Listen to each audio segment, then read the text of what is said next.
Hello listeners and welcome to this week's episode of the Cult Vault. Today is the big launch of my new podcast, The Conspiracy Vault. To celebrate this, I have decided to do a crossover episode. My first conspiracy episode is on QAnon. If you're not sure what QAnon is, head over to my new podcast, The Conspiracy Vault, to learn more now. Today I have an interview lined up for you with a young man named Anthony, whose grandmother has become so enthralled with QAnon and the conspiracy that he fears his relationship with her has been lost. Before I get started, I wanted to give the biggest and warmest welcome to my newest patron, Ben. With your support, I am now at 10% of my Patreon goal, and with every new patron, I get one step closer to reaching this target. So thank you so much, Ben, and welcome on board. Patrons who support my content and are eligible for exclusive content will automatically receive the exclusive content that will be released for the Conspiracy Vault in due time. So let's not wait any longer. Here is my interview with Anthony.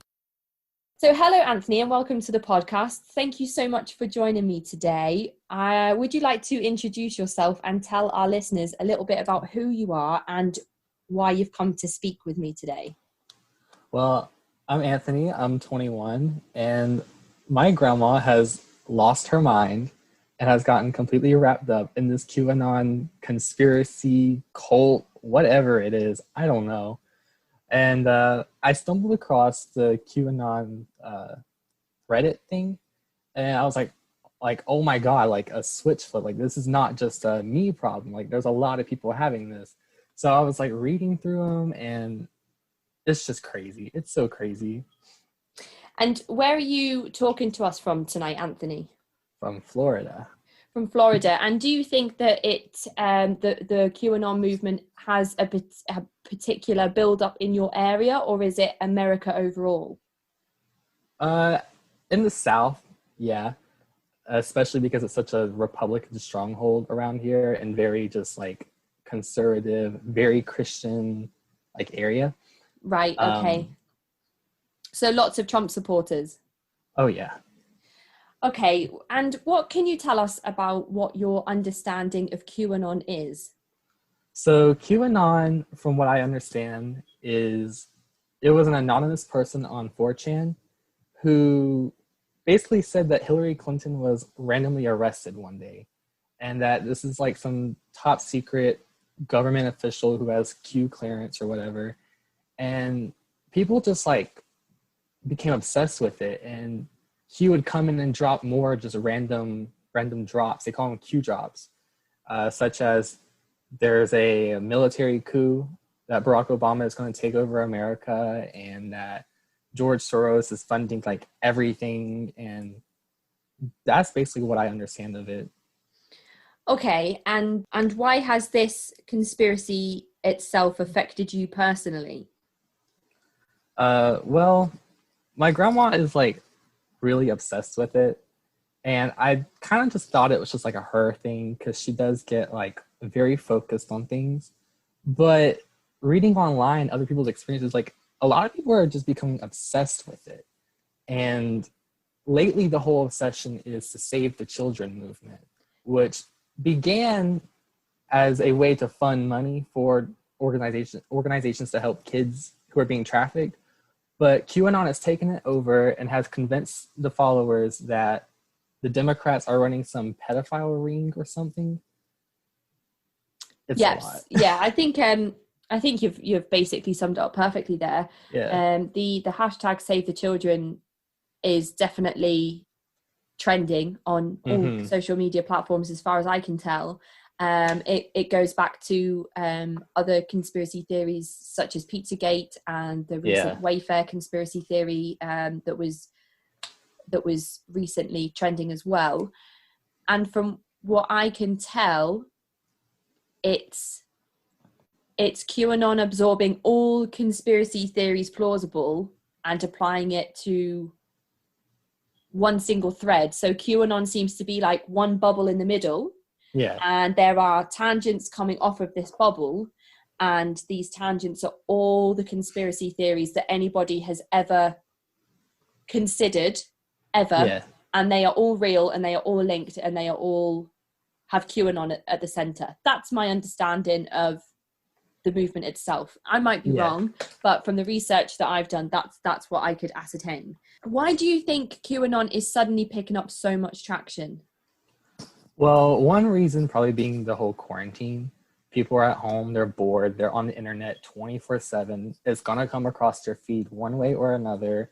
And I mean, you're scrolling at home and you come across this whole pedophile thing and you're like, oh, I'm going to read into this. So then you start reading. And like any sane person wants to protect kids from like weirdos. So people are starting to make it their like life mission now that they have nothing else to do to save these kids. And a lot of the time, I think these articles come from a lot sources that aren't always fact-checked as well, but are very compelling articles. Do you think it's a certain demographic of people that are following and believing in QAnon? At first it was, but it spread just so much that like everybody from like, you know, the alt-right young white men to like my grandma. And now I see just like TikTok teens into it. And it's just everywhere now. And has there been a significant shift since Trump publicly mentioned QAnon the other day? Oh yeah. They're bringing like the Q. I've been seeing Q signs at his rallies and stuff so much lately.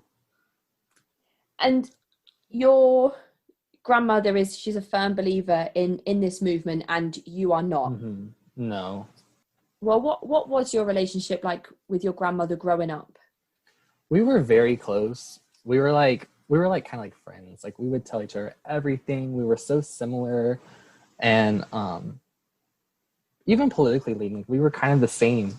But after this whole QAnon movement has exploded, she's like gone completely far right and is like lost. Like I don't even know who she is anymore. It's really hard to even talk to her because she's so obsessed with it that everything revolves back to QAnon. We cannot talk about anything without going back to QAnon. What was her personality like when she was growing up? What type of person was she like to be around? She was like a complete hippie, if I'm honest. Like stoner lady, so cool, which is like, it's so confusing that she's in this cult.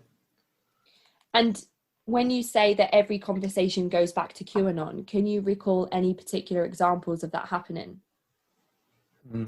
Well, the other day I had to go to the grocery store. I'm like, come on, you want to go with me? Sure, we'll spend some time together. And I go to put my mask on and I'm like, I hope you have a mask. And she's like, yeah, I have my government mind control ready to wear. And it's like, come on. So the face masks as well seem to be another facet of QAnon, where the government are trying to control people by forcing them to wear face masks. So people are rebelling against the government by not wearing face masks. But the older generation are more susceptible to contracting the virus. So of course you're worried about her and you're wanting her to take precautions of safety for herself. Yes. How does that feel when you try and reason with her and she's not going to listen to, you know, your concerns? It hurts a lot because it honestly just feels like she doesn't care. She doesn't care what I say. She doesn't care that I care for her. Like, she just doesn't care. And that's different to what she would have been like before all of this QAnon. Completely different. Yeah. And what was your grandmother's life like when she was growing up? Growing up, I mean, she says she had a pretty good life, but it's around when she got with my grandfather, who was my mom's father. Okay. And he got in this crazy wreck, paralyzed from the waist down. Things weren't working. He wanted a divorce because it just stressed both of them out so much. So it was a mutual divorce. Everything's cool. So then she gets with her second husband. Okay. And this guy was like, he was just crazy. He was insane. He threatened her a lot. We would go to grandma's house and this guy would have a gun and he would threaten our grandma with a gun. Oh my goodness. And this whole time Fox News is constantly playing. I had to hear the time that my grandma voted third party because he did not want her to vote for Bill Clinton. And but she was not for the Republicans. So she voted third party, and this guy threatened her for years over it and would like lose his mind anytime the election came up after that, because he was like, oh, she's going to throw another vote to the Democrats. And that's probably where things started to change for her, being broken down, gaslighted, and made to believe things that she was not raised on believing. Right. So the QAnon movement itself focuses heavily around the downfall of the Clintons. Yes. Do you think that has a lot to do with your grandmother reading into QAnon? Oh, definitely, because Hillary Clinton is like Satan to QAnon followers. And you talk about this abuse that she suffered horribly from her second husband, and in front of children as well. Mm-hmm. So you're there and you're experiencing this or witnessing this abuse alongside your grandmother receiving this abuse. Yes. Does that bring you closer together, or does it make a relationship with your grandmother more difficult? I think it does bring us closer together because we just have this mutual hatred for this guy. And did she stay with him? Are they still together? Oh no, she's out of there. They're Right. still legally married though, however, and he does still live in their house, but that is because they have an autistic son, and she thought it would be better for them to stay there. But okay. He still basically runs her life, even though they do not see each other at all. And do you think that he would himself be a QAnon supporter? Oh, he is. He has the bumper sticker and everything. Oh, he does. Okay. Oh, Okay. yeah. It seems like when I read on the Reddit, the subreddits around QAnon victims, family members who have, fallen out with loved ones because of QAnon, that there seems to be some level of some type of abuse that the person has suffered. Do you think it is something to do with being a victim of abuse, or something that has happened in your life that makes QAnon more easy to relate to? Because it's not something that I've personally read about and felt inclined to believe. I think so, because the whole topic of QAnon right now is abuse. And people are like, well, I lived through that and I know what that's like, and I don't want other people to go through that. So that's why they're being so like wrapped up in it lately. So people like your grandmother identify with these alleged abused children who are being trafficked. Yes. Right. And when did you start to notice a shift or a difference in your grandmother and her behavior? I would say around early to mid 2017, which is when I think this all started. It started making its rounds on Facebook, and that's when she just like completely lost it. So she would spend time at home reading the Facebook posts, sharing the Facebook posts. Yes. And did she ever approach you and ask your thoughts and opinions on certain things around QAnon? She asked me a few weeks ago if I believed in Pizzagate. And I was like, no, absolutely not. Like, it's crazy. It's been disproven. I was like, a guy even went with guns blazing and everything and said that there was nothing there. And she was just like, just shocked that I did not believe in Pizzagate. And does she worry about you because you're not a believer? Oh, yeah. She thinks the Democrats have brainwashed me. What happens when you sit down and you try to reason with her or show her how certain things around QAnon have been disproven? So I will. There have been times where I've convinced her that things are just not what they look like, and she seems to believe me, and she seems to be like, "Oh, my eyes are open." But then she goes back home, she opens Facebook, and she sees conspiracy theories up and down her feed, and she believes them. And it's just like this never-ending cycle. And are you friends with your grandmother on Facebook? Oh, I don't have Facebook. I can't put myself through that. Okay, so explain to the listeners how you understand your grandmother's Facebook page. Well, okay, so she made a Facebook when I bought her an iPhone, because I'm like, you need to get in touch with family you have not seen. So I got her this iPhone, whatever, things are good. A couple years later, I'm like, oh, I'm going to log into grandma's Facebook and just see what she's doing.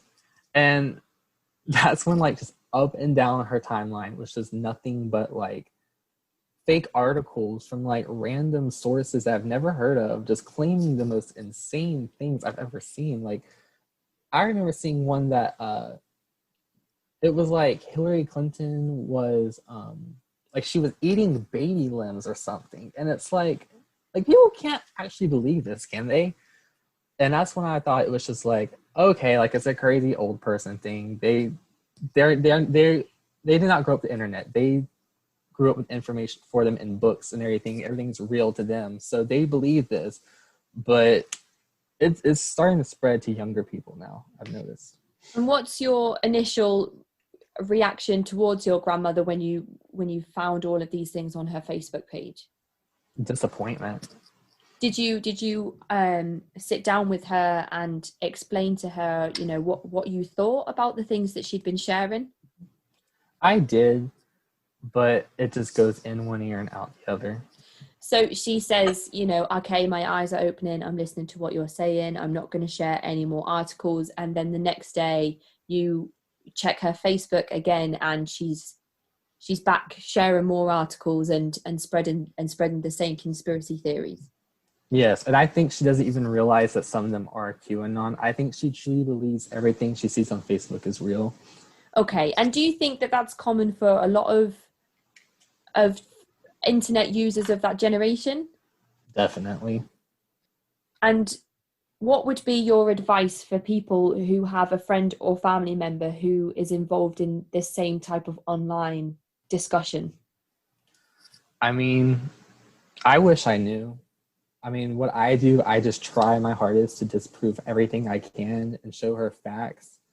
But whether or not they choose to believe that is up to them in the end. Do you think that there's any potential for this movement to start action offline, like the Pizzagate and the firearms being taken to the pizza restaurant and the man threatening to open fire? Oh, yeah, absolutely. And I know I've seen it going around that they're like planning this whole like misinfo warfare for the 2020 election because things just are not looking good for Trump and they're about to like hit a last resort. Okay, so where have you heard this information? I believe I saw a CBS article, I want to say, about it. And then I did my own digging. I went to 8chan myself and looked around, and it was bad. And I think it's looking more and more likely that QAnon supporters are going to end up having some seats in your government. I've seen some running in Florida and Georgia. I think there were heavy Republican districts, and they won their primary, so they're most likely going to win. So there'll be some kind of QAnon influence within the political, well, further into American politics. Yeah. Do you think that this movement is going to stay as big as it is in America, or do you think it's going to spread into worldwide politics? I honestly think this is just an American thing because it's just everything is so American centric. I don't really see it spreading, but I mean, it could. Who knows? Do you see Trump winning his second term in office or not? I'm 50-50 right now. I honestly do not know. I could see a lot of misinformation ramping up late October, like it did in 2016, though, which will probably sway some people. QAnon has been labelled by some professionals as a cult movement. Mm-hmm. Would you agree with that? Absolutely.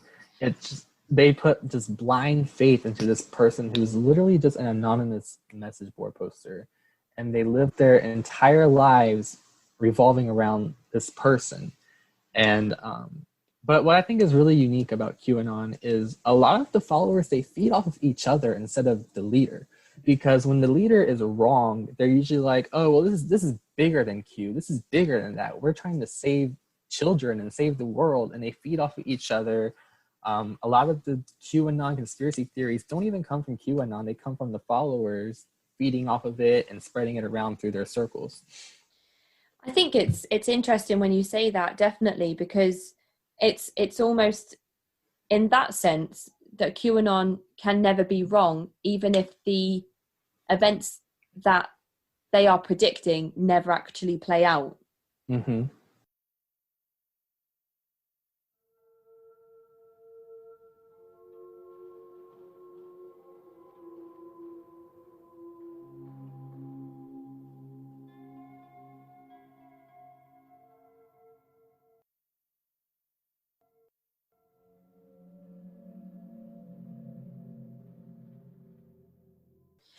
You said something interesting in one of your emails to me about the LGBTQ plus community and how QAnon views them.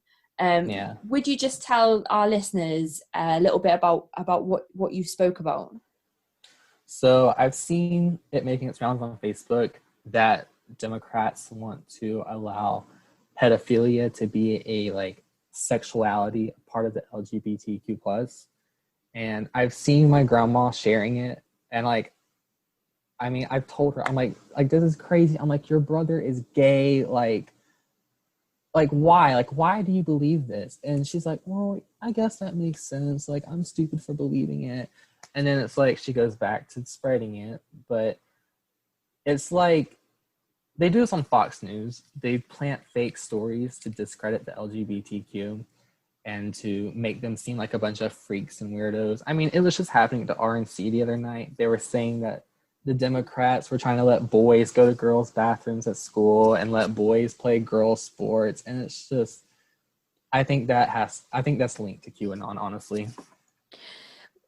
What would be the purpose around spreading that false news? Is it to distract viewers and listeners from something else that is happening?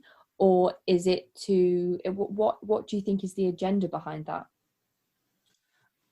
I think it's just the age-old gay people are pedophiles thing. I think they're using it to play up the pedophile thing, especially being that so many Democrats are on the LGBT side. And I think it just gives them more credit to say that Democrats are trafficking kids. They're gays, you know?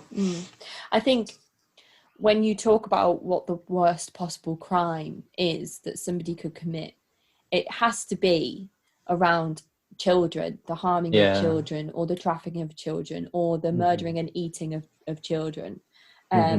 So I think if there was going to be any type of conspiracy that would drag somebody's reputation through the dirt, it would definitely be around some form of abuse of children.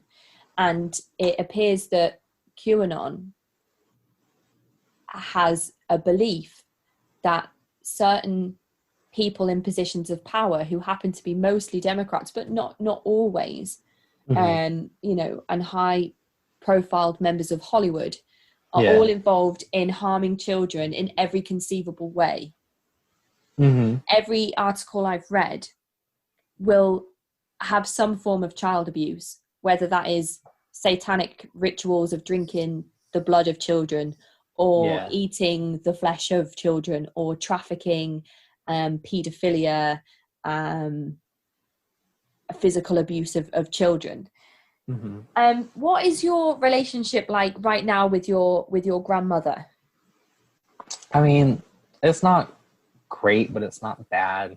We talk today, but I try my hardest to just, like, whenever I call her, I'm like, okay, I want to talk to her about this, but I need to, like, make sure that there is no way for her to spin this into talking about anything QAnon related. Like, I have to be very careful and watch what I talk about with her, or else she will go on a tangent.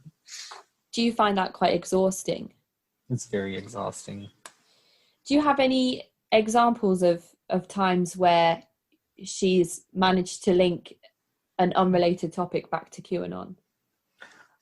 Oh yeah, we went to Starbucks and we had gotten paper straws, and it started with the whole Democrats are taking away our straws into, I don't even know how it had happened, but it had went to Democrats are pedophiles, like within 10 minutes.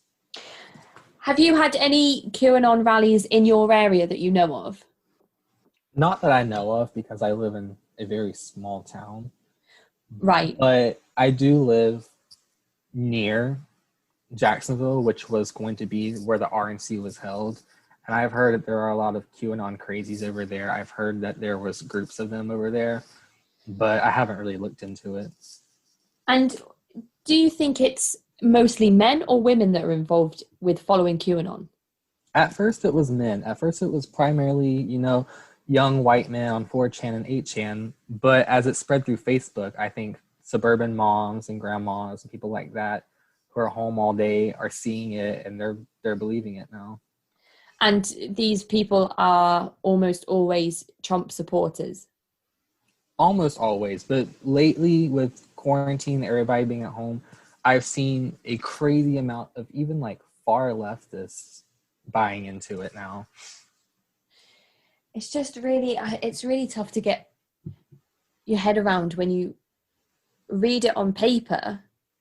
Mm-hmm. It's so inconceivable for me, and I have tried to see what others see when they truly believe in all of the QAnon stuff. Do you think that this person that is posing as Q, this person that has labeled themselves as Q, do you think they're one person or many people? Do you think it's been the same person consistently or different people?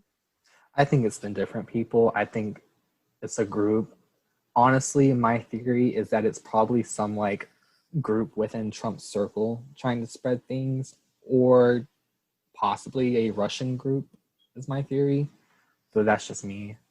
Because from the research I've done, it seemed that somebody posted a cryptic message posing as this person with Q, who has Q clearance, is within the president's fold and has this high-level security clearance. The Department of Energy.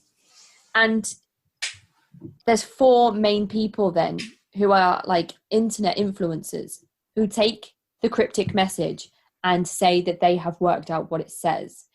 It could well just be the complete ramblings of a teenager, of somebody who's not psychologically 100%. It could be a number of things. I mean, are there any other examples of people that have been affected by this that you can think of that you've read on the subreddit thread?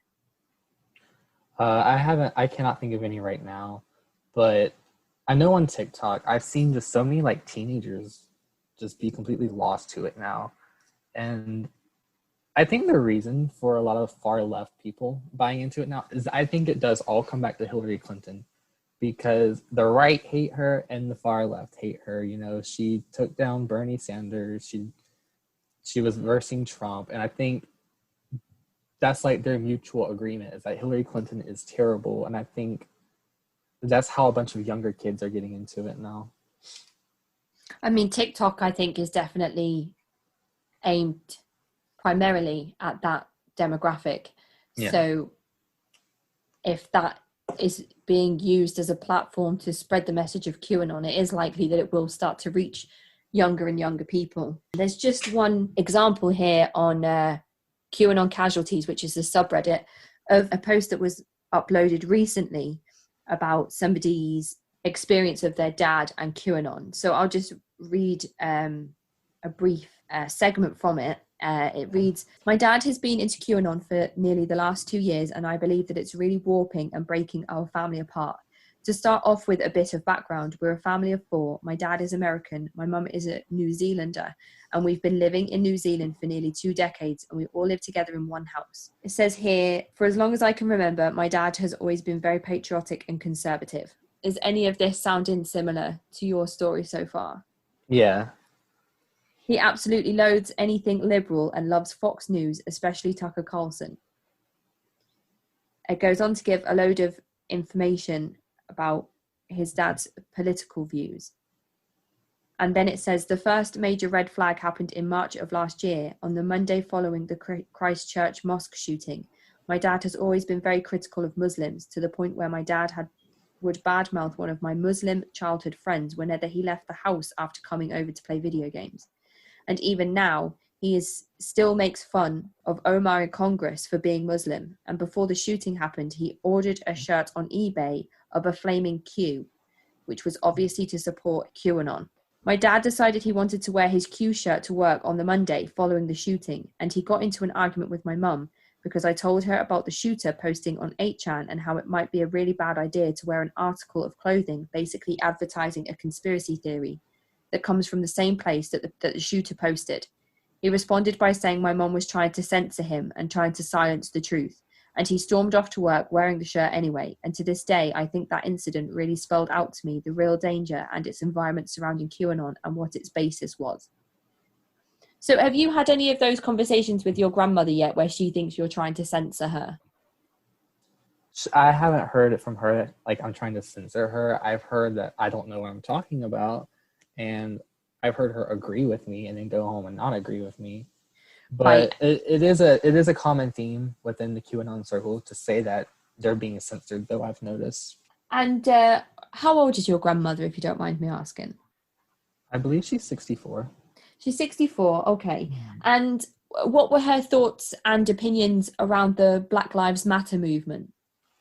Well, I had told her that I went to a rally and marched the streets for Black Lives Matter. And she was like, oh my God, I'm so proud of you. I'm proud that you stand up for what you believe in, yada, yada, yada. And then I go home and I go on her Facebook and I see where she's just talking about Black Lives Matter being funded by George Soros and they're taking down America and it's nothing but a coup to take Trump out of office. And so, yeah, I just feel like I'm being lied to constantly by her. So she'll go from almost doing the very lovely grandmother thing of supporting you and being really happy for you and having a lovely wholesome conversation with you, and then we'll turn it around to say, but you do know that QAnon and all of this stuff, will she go out to vote for Trump when the time comes? She will. She voted for him last time too.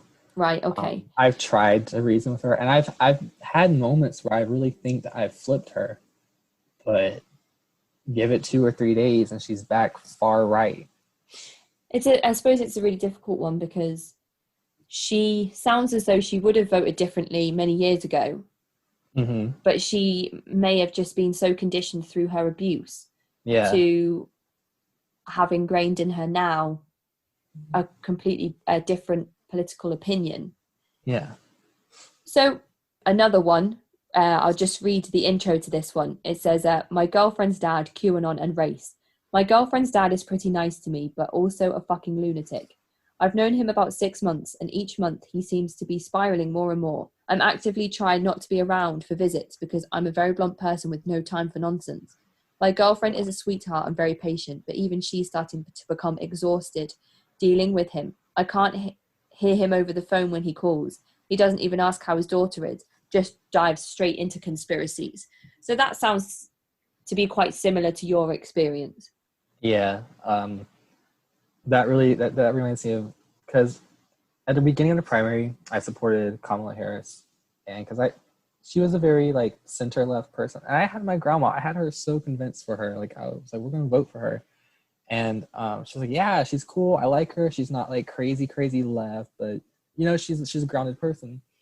And then after the first debate, my grandma called me as soon as that debate ended and like screamed at me because she was supporting like Medicare for all and all this stuff. And she was like, oh, she's probably just another Hillary Clinton pedophile at the end of the day. And it's like, oh my God. It's interesting to think about how you would feel if you, as a 21-year-old male in America, were to go out with your grandmother and have these conversations in public where people could overhear what she was saying. Because I feel like being a person of this generation, and I'm not being ageist at all in any way. I know plenty of people who are older who don't share these views, but it seems to be very common, seem to be very all lives matter, don't want to accept refugees into the country, seem to say that all of the jobs are being taken by illegal immigrants, that we're spending the taxpayers' money on refugees when we should be paying towards ourselves and our National Health Service. And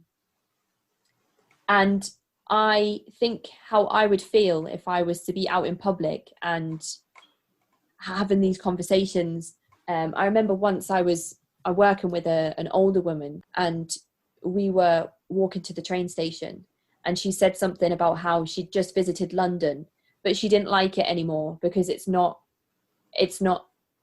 British London anymore, because there are so many different ethnicities within, well, that's not how she worded it, but there are so many different ethnicities within the city that she didn't want to visit it anymore because she said it wasn't white enough, basically.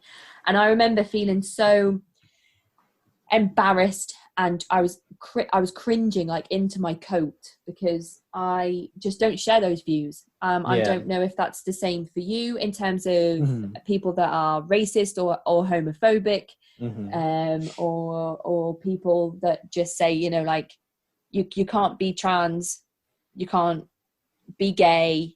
These are life choices that people are making, like what car to buy and what house to live in, which I don't agree with. Is that how you feel as well when you're trying to talk to your grandmother? Oh, definitely. Like, I've had that exact conversation with her because my aunt lives in Houston, Texas, which is big city. It's very Latino, very Black. And when we were talking about the 2020 election and that the fact that I'm supporting the Democrats, she was like, "Oh, you want all of America to look like Houston?" She's like, whenever I go to visit Kathy in Houston, she's like, it's just Mexicans everywhere, and it's just not very white. And it's like, why do you think like that? I don't understand, because all her siblings are very like far left people. They're not like her at all, and it's crazy. It's so crazy. Some more titles from posts within the QAnon Casualties subreddit. I'm just going to quickly read just the titles, is saying, "Lost my mum to QAnon," "In-law issues," "Spouse leaves me shaking my head," "It's my mum again," "My sister cannot go to college," "I'm so over QAnon," "Conspiracy dad spread his brainworms to my older sister and now I need to vent." So it seems to be mostly parents or grandparents who are affecting the children or siblings of the people involved in you know, such as yourself. Where do you go from here with your grandmother? Just before we wrap up, what are your next steps?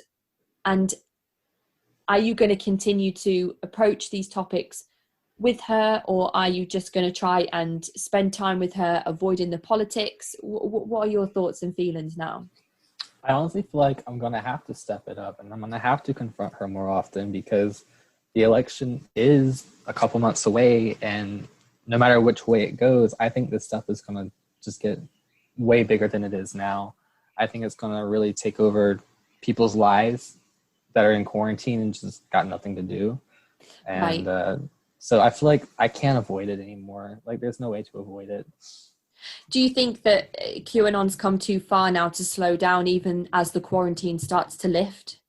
Yeah, I don't think it's going back for a while. It's going to get bigger and bigger. And it's going to pick up speed around the elections specifically. Oh yeah, like late October, I feel like it's going to be everywhere. Do you think people are going to have to be careful at these rallies if they're not in support of QAnon and Trump? I mean, I feel like as long as you're at a Trump rally, you should be good. But unless you're like not white, because I've seen like Black people and like brown people getting beat up at Trump rallies. I think your white skin will protect you more than a QAnon badge, in my opinion. Right, okay. Are there any points or any pieces of information or advice that you wanted to add before we end our call today? I think we covered everything. Okay, so I've gone through all of my points, Anthony. I really hope you managed to have some sort of coherent conversation with your grandmother where she can at least understand your perspective and where you're coming from, even if she doesn't wish to change her political views, which is well within somebody's right. I know you guys are big on freedom of speech. So hopefully you get to sit down and at least have some type of relationship with your grandma where you don't feel so exhausted in her presence and feel like you're constantly battling her bizarre beliefs. Hopefully we can keep in touch and you can keep me posted on how things go as it gets towards the voting season. Okay. And I just wanted to say thank you so much for coming and sharing your story with me and my listeners today. Thank you for having me. It was good to talk about it for once with somebody who really gets this stuff. Okay, thanks, Anthony. Have a Okay. great day. I really Thank appreciate your you. Have a time. great night. Thank you for having me. Bye. Bye.